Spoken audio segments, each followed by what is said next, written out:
Labai geras peilių rinkinys medžiotojų už 70 eurų. Tie visi peiliai yra skirti apdoroti ir nulupti žvėrį po medžioklės. Pirmas peilis yra lenktas ir aštrioji geležtė yra vidiniai lenkimo daly, o pats galas yra visiškai nesmailus.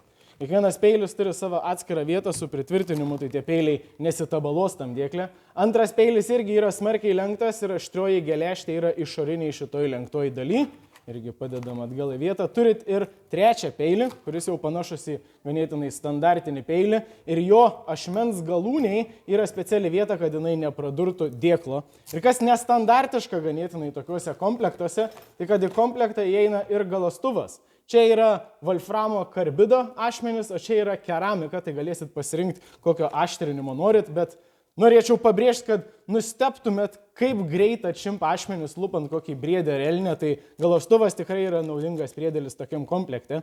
Visi peiliai turi savo vietas, tą lagaminėlį užsitraukėt ir turi tvarkingą, kultūringą variantą, kurį galit nusinešti į medžioklę. Nuorodą įdėsiu į komentarą, 7 eurų getbacks.